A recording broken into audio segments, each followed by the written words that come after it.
Hell, I'm even a kinetic field, right? Just to block them off. yeah, just any way to kite the razor is always the most important thing. And I'm worried that now the Ignis is going to do an immense amount of work from the Keeper of the Light. Like, I didn't know it was 60-second cooldowns until, like, through that game, he was using Will-O-Wisp after Will-O-Wisp. And I don't remember, like, I swear it used to be near, like, a minute, 110 seconds. And Dire now team it just got ban. reduced a ridiculous amount. Yeah, very, very frequent. Vici Gaming's With this Monkey turn King to as well, I ban. mean, it's another one of these heroes. You think about all of these like AoE disruption abilities that they've got, no pun intended, but you've got the kinetic field, you've got the glimpse, you've got the Will-O-Wisp eventually. Wukong's command is amazing this game. Same sort of thing with an epicenter, right? Like there is so 10 little seconds that Team remaining. Magma can do if they get caught inside these choke points. So that's what they're going to need to focus 5 on once seconds this remaining. game does get up and running and into the mid game, is making sure that they're fighting as much in open field as possible. Because if you go up onto high ground without vision, if you get caught out in the wrong spot with the enemy team smoking into you, you're going to be in a world of hurt. I've been really intrigued on MagMa, how they want to now protect the Razor. Puck's been banned out, so more AoE control just to enable the big team fight, the elusiveness and kind of lane shoving that they kind of need at the moment. It's really just the coddle. Monkey can kind of provide that, but more likely we're going to see Monkey taking a lot more of the safe farm in the jungle, so that's where Puck can get active and pushing out the side lanes. The Queen of Pain, the freshly buffed hero that we've seen a couple of times so far. I feel like we'll get a lot more of the Queen of Pain as well. I love it in this game. I mean, they only have Lion, I do think, is the best against any elusive heroes because of that instant hex. But the follow-up stun lockdown Dire after that team is ban. very much lacking. And it is by far the best lane matchup versus the Razor and gives you some pure damage to deal with the Timber. I still kind of want to see the Tinker on Team Magma, just because, like I feel like their 10 tower push seconds is kind remaining. of bad right now. It's only the Monkey King, and he can't do anything in order to take 5 towers if you've got seconds remaining. a Tinker alive. This is, of course, after the 20-minute mark, and you're spamming this March of the Machines. But I don't think you're in any position to Vici start aggressively Gaming's taking turn to towers pick. against a Timbersaw lineup. Maybe one, but that's about it. So yeah, I kind of do want to see this Tinker get picked up. You can see the Bat Rider's gone, the Puck is gone. Sounds like things that a Tinker wants to avoid to me. 10 seconds remaining. They will have, like you said, a bit of issues with taking objectives, but I 5 guess the seconds Razor can always remaining. itemize to help with that, Dire like the team items, Eye of the Storm, Queen to go Queen of of Pain. So now Magma, Pain. more than likely going to put the Razor versus Sand King matchup and then go for, I think, a position 2 that will offer some control versus the Quap. The only issue is like, Ember is okay. You can, it's really, 10 really seconds difficult to remaining. dodge the dagger with Slight, but high level players like this should be able to do it 5 more seconds frequently than remaining. not. So maybe that gives you some control. You can go Yules to help against the Static Storm. There's Storm Death Prophet, matchup maybe? versus Quap's not good. Yeah, DP gives you a way to take towers, some team fight. Silence You is can great. you can soak up the Shadow Strike. You just get the Spirit Siphon off, and you're like, well, okay, I don't really care that much. The amount that she's going to be healing, you're basically just neutralizing the lane in that instance. But the fact that Silence isn't instant anymore, the projectile's actually kind of slow Yeah. for how it moves. So that could be a pretty big factor as to It, why a lot of these teams are turned off by the DP. and also feels like slow in regards to how fast the DP silence was originally anyway. Like it was I mean, it was instant and it was huge range. Yeah, like the cast animation was decently long, but as soon as you got through that instant, now you can really see that projectile coming. I'm gonna need to see that Tinker. I don't care. Logic be damned. I just want to see it. I want to see Tinker Bounty Hunter again. I It's feel not like the best lane. I think That's the Vici can thing. deal with it too. Like Quap Yeah. pretty mobile. Quap can blink in yours, BKB. Then you've got Monkey to scout. Disruptor if you get any vision. Glimpse back. Sand King's gonna have a blink. Templar Assassin. Choose your hero. Okay, Boring. so So the TA matchup Three. mid is pretty interesting versus the Quap. Vici's going to have to bring a sentry out early because you can meld dodge the dagger, but if you've got detection of him, then the dagger will still fly. So the matchup, that's really the only way that TA can kind of at least help deal with the dagger. I mean, you've got a lot more damage. Maybe you get to a stage where you can shove out the lane at like level 3, 4, and then go play the jungle, as we often see. It is the 5 bounty though, so he's going to be playing a little bit more of that roaming ward, basically, just constantly moving around. They don't have an amazing way to take stacks right now, but of course, well, ancient stacks that is.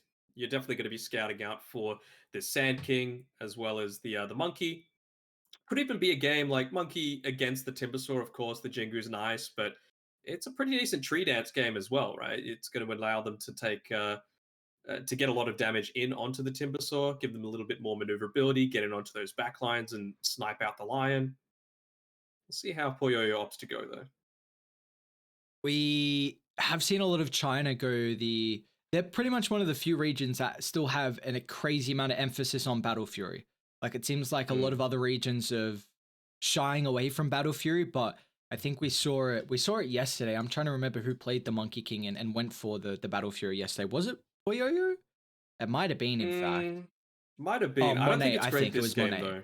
Monet, yeah. It's not great this game. Like, you're against a Razor, you're going to be taking the damage away. You're against a TA who has refraction, and you're against a Timbersaw who physical damage be damned, right? So I feel like this is much more of a Maelstrom game for the Monkey King if you want something that's going to accelerate your farm. Prepare for battle. Yeah, the magic damage is nice, like you said. Like, you're always looking for those extra little things to maybe help bring down the Timber with all his high armor stacks coming through. So, yeah, how we feel about this second draft? We believe in Vici to potentially take the series 2-0, or can MagMa even this one out? Kaz, gotta be careful here. He's walking up with his, They're gonna just kill Kaz. I mean, he's pretty speedy with boots, but if they can land the flurry of stuns, and Kaz not gonna get denied here, as Old 11 will pick up first blood. Strikes the perfect note.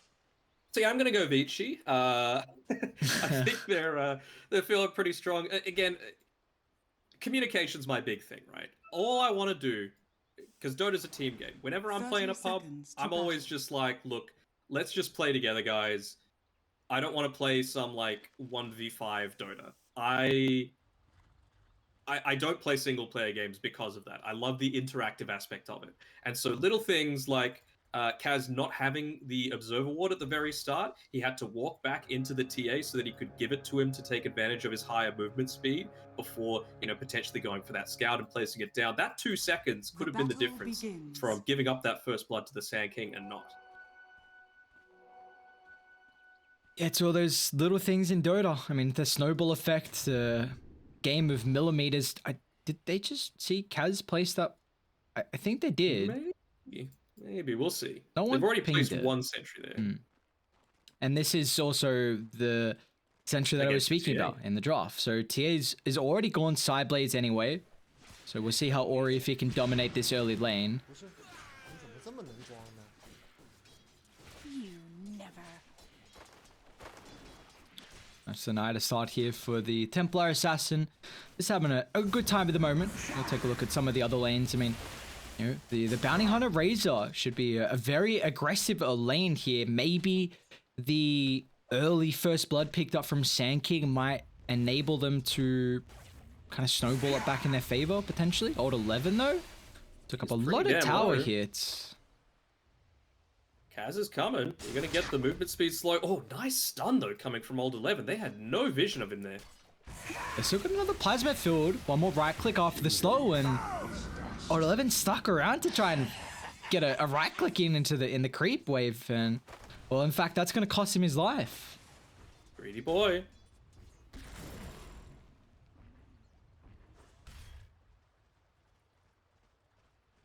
Well, we saw the Timber have a very good start to the game in our first series, our first game. Do we believe that this lane will be different here for the Timber against the Monkey and the Disruptor?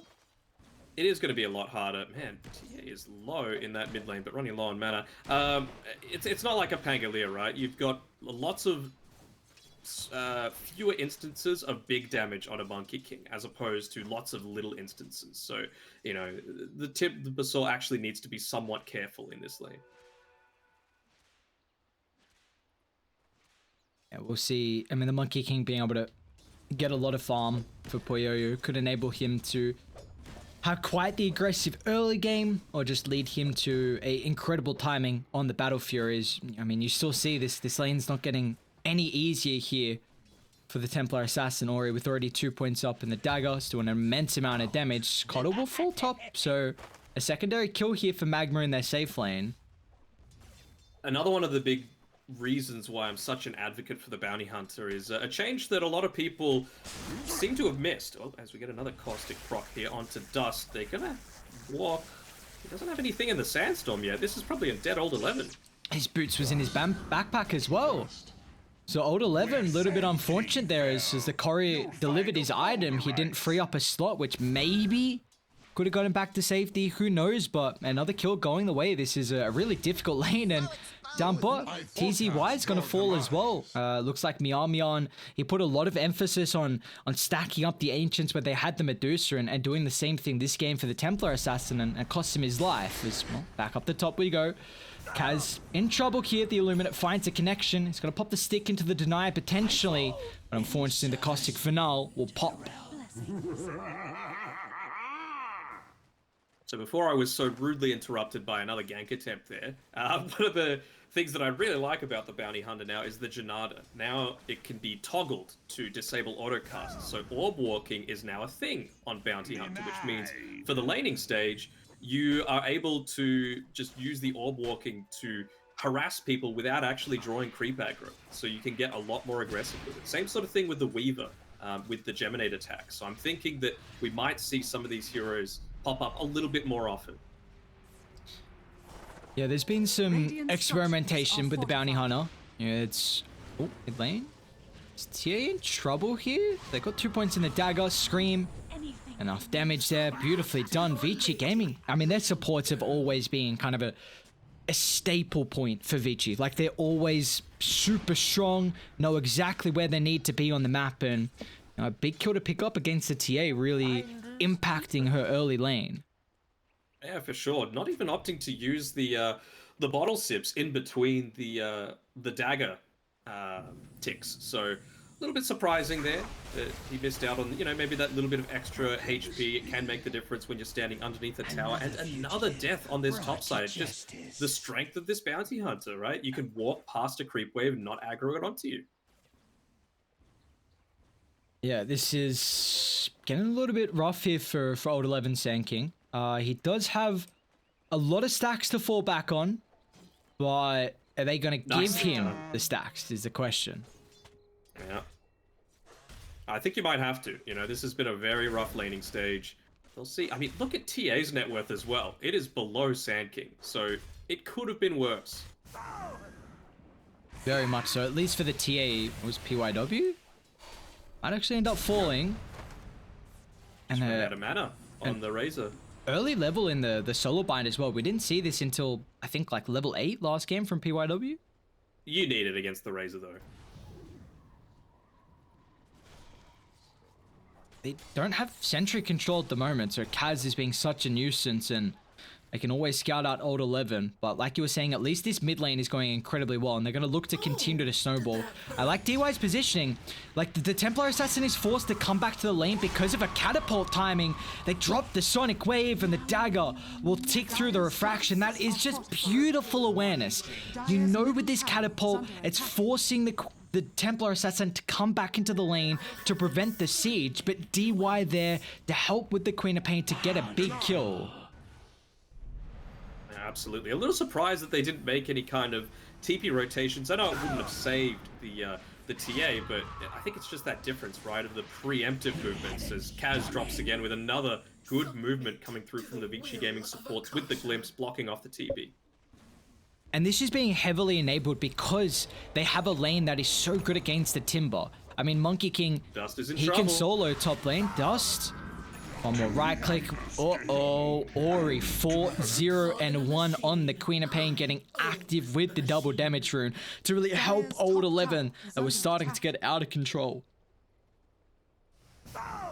I mean, it's at this point that you're thinking as a TA, right, I'm in a position to maybe start taking some of these stacks that my team's built up for me, but all he's got is a power trance. I think You know, maybe he'll look to farm up this small camp, get a Blightstone to have hopefully help with that, but it's rough for sure. 2,300 net worth from old 11 Radiant's up turret has to been killed. where's he going to finish off for the stack? Up to 2,800. So that's still 500 influx of gold here for the Sand King. Ends up taking away the Orb of Corrosion from Poyoyo as well, so Timbersaw can continue to sit down here on the bottom side. TZY, his early game Radiant's in game bottom number tower 1 was is under fantastic. attack. Poyoyo. Oh no! Oh, they missed the stun. Now the TPs are Ambien coming off point. through. He's got 14 one charges and Ori as well. Sonic Wave unfortunately on cooldown. The Hex is out before the blink. Poyoyo forced now to drop the Wukong's ramp, but the burst is there through the lockdown. A big mistake on Ori is going to cost him a dominating killing streak, but maybe TZY, can he bury himself deeper and deeper in the tree line? He's still got so much damage. Once he can play with the trees, no actual points in Whirling Death at the moment, but he's got some backup. Miamian and Dust, unfortunately, it's not enough. And now they've got to think twice about how they want to position here as Old 11 is looking to be the +1, and Poyoyo jumping through the Dire's trees. top tower is under Tarzan attack. at that. Can they cancel the TP? They can. A Burrow Strike is there from Old 11. And will be 2 kills picked up here in the bottom lane. Even DY coming in for some assistance as well. Nicely done. I mean, it forces Old 11 to TP through. I'm sure he would have loved to have had the gold to pick up his Blink Dagger before then, but if it secures the kill and pushes away the TA from the lane, I think you're pretty happy. Speaking of TA, finally able to take that Ancient stack, put her right back up there, and that's what's busted. You know, she was sitting, I think, 7th on net worth, below one of the supports, and just able to completely come back into this game off of 1 Ancient stack. The classic TA. What's different? Nothing at all. PYW. Might be in a bit of trouble. Timber swing on over. Radiant's Ori's top actually tower looking to is under prowl. attack. TZY, they'll glimpse back Kaz instead. They have the detection just on the outskirts of the kinetic field, and Kaz recognizes his death. He is just going to try and do whatever little damage he can before he falls. That's now a Dragonlance for TA, so she's a little bit tankier, she's a little bit more capable of doing damage and just rushing straight into that Blink Dagger. I still value the Blightstone. You know, you're with a Razor, you're with a Bounty Hunter, 2 heroes that really do take advantage of having that bonus damage. You know, physical damage, of course, the Razor with a static link, you're dealing Dire's physical top damage tower there as is well. under attack. So I feel like if you're wanting to be part of these next ganks, it's a nice little value item for that -2 armor. And even if you're not, it helps you with farming as well. See, Vici Gaming, though, should be able to take this first T1 tower of the game off the back Dire's of Ori's top Queen of tower Pain is under pushing in attack. top. They also have the Blink Dagger completed from Old 11, so honestly, he's actually ahead of net worth Dire's top against the tower Razor. has fallen. And I mean, Razor's 1-1 and 4, Old 11's 2-3 and 2, and that lane was going incredibly bottom well for tower is MagMa. under So attack. you see off the back of stacks that his supports were able to kind of enable the Sand King to come back into this game. Kaz is, again, playing his role of the roaming ward. I want him to stick nearby a few of these camps Radiant just to structures get are up onto his level fortified. 6. You know, that much more Radiant's heavily bottom enables him tower when you is know under that attack. Vici Gaming are wanting to get aggressive. You Radiant know, you are want to be able to scanning. take out this TA before she hits her critical mass. Kaz, they found him. They found Radiant's Kaz. bottom I tower believe is Radiant fallen. scanned to see if the Bounty Hunter was nearby. Timber's going to jump in, but instantly they lay the Static Storm down along with the Epicenter. He's got the Hood of Defiance. Is it going to be enough? It's an incredible Earthspack to hold them back, but the Timber still dragged back. He's alive somehow. Poyoyo finally dropping the ultimate. Now with the bonus armor, can he stand his ground and manfight against the Meld minus armor? He's going to be able to do so successfully. Poyoyo picks up a double.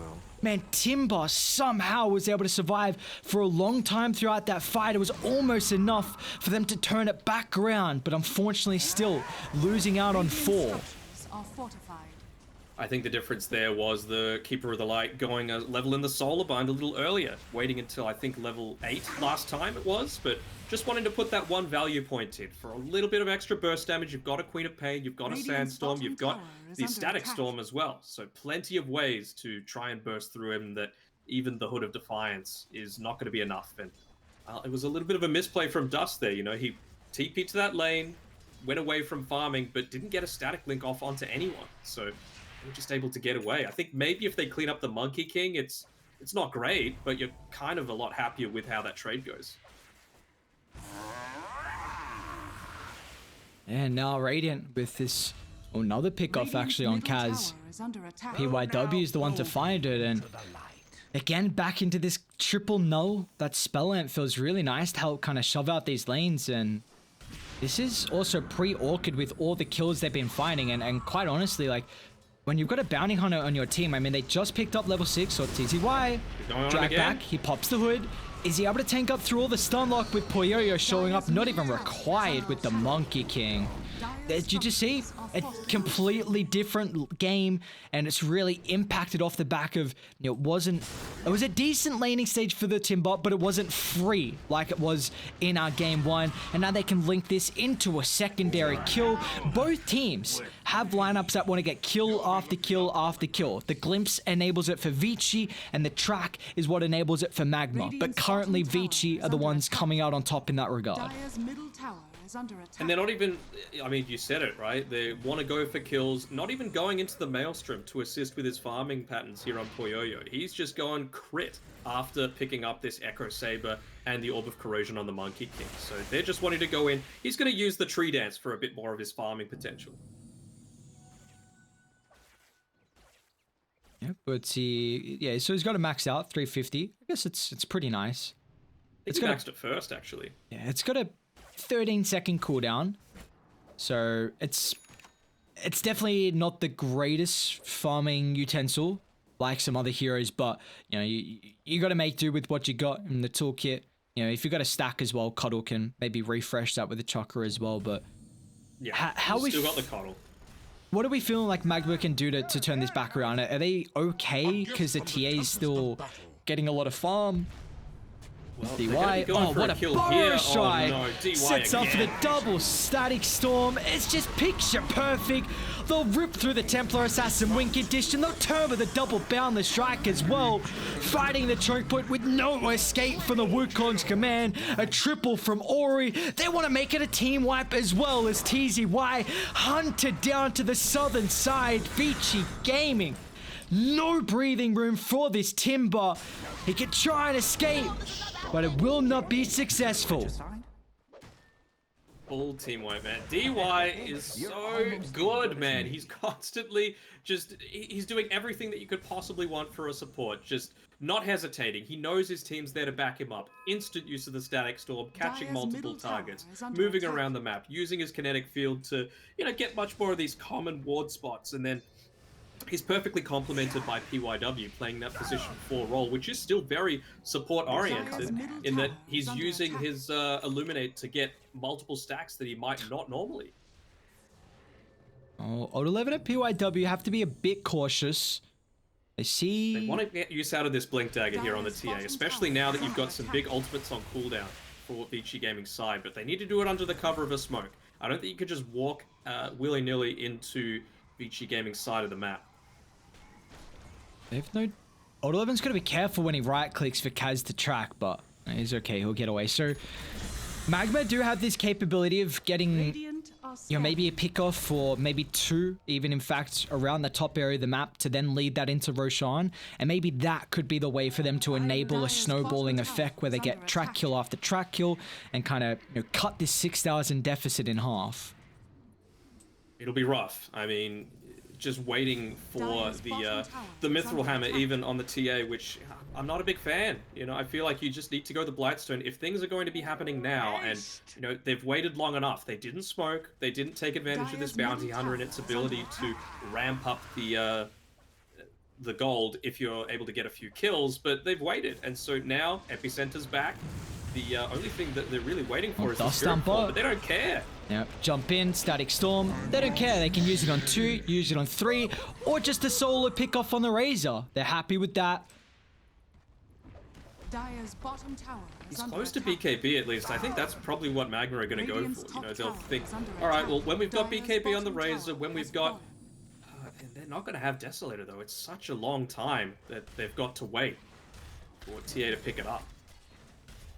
Top lane. Yeah, he's a good 900 gold away. Oh, they want to jump TZY. Believe they need the Sand King for the Spirit Vessel charges. They do. Dragon back. Oh, it's so much damage. So much. This early Crystallis, even Ori solo killing off Mian with the Sonic Wave. And this game's... Just diving tier 3s. Why not? Why not? It is 10-1-9, 7,000 net worth lead. They're feeling themselves on Vici Gaming. This is one of those games where you think, you know, how are they going to come back into this? The small silver lining is that TA's farming, but it's not stacks. It's just walking around these 3 different camps, going back and forth with not a ton of magic damage. Burst damage. And oh, speaking about the TA. But okay. You got the vessel charge off, though. They refresh the Burrow Strike, jump in, Epicenter dropped as well. They're able to burst through the Templar Assassin before the BKB is even completed. They'll trade the kill on Old 11, but Vici Gaming, again, happy with killing off the Templar Assassin. Now, they've got to be careful about fighting around a choke point because DY is coming over on the Disruptor and TZY. It's just no hope. It's PYW in all heroes to get the triple. What is going on? This Cuddle Disruptor support duo, we saw it do so much work in Game 1. And Game 2 is nothing different. PYW is basically as farmed as dust. That's how bad this game is going for MagMa right now. Oh, Queen of... It was a blink used on the Queen of Pain, but... EKB? Is she survivable enough? She is. I mean, that is... Oh, this feels desperate. This feels real desperate. They got Boundless. Glimpse up in 5. They need the follow-up from the Queen of Pain. I believe they refreshed the Glimpse thanks to PYW. Oh, what a cute play. They're so on point, Vici Gaming. They'll use the Chakra for the extra Burrow Strike, maybe the double Scream, or why not even just the extra use of the Glimpse? And look at this. This is such a early gem pickup as well. I think they've had it at least for 2 minutes now. I mean, against the Bounty, against the Templar Assassin traps, they have zero vision. And how do you play this game? Because again, any Bounty Hunter lineup, you need to get pickoff after pickoff after pickoff. This is how the hero really thrives. At MagMa, they're not in a position to go for smokes, but I think you need to use one just to be able to get TA on the enemy side of the map. You know, there's a juicy little bounty rune there in the enemy's triangle. She's going to be able to at least take away some Ancients. I think that could potentially be the play here for MagMa. Yeah, it really feels like they're going to have to make something desperate pretty soon. Because Vici aren't even thinking about walking into the Roche Pit. I mean, maybe soon they can itemize to help kill it off. AC, perfect one at that. Maybe even the Scarred next from Poyoyo. But they just want to play it methodically. Take these objectives, get the outpost control, and you still see they're looking to hunt. I mean, he's just waiting up here on the TA, and I don't really see the point. I suppose they don't have a lot of vision, so they don't know the entire Vici Gaming lineup is here. But it just feels like you're not going to be accomplishing all that much up on the top side, hiding in the trees when you're still 600 gold away from your Deso.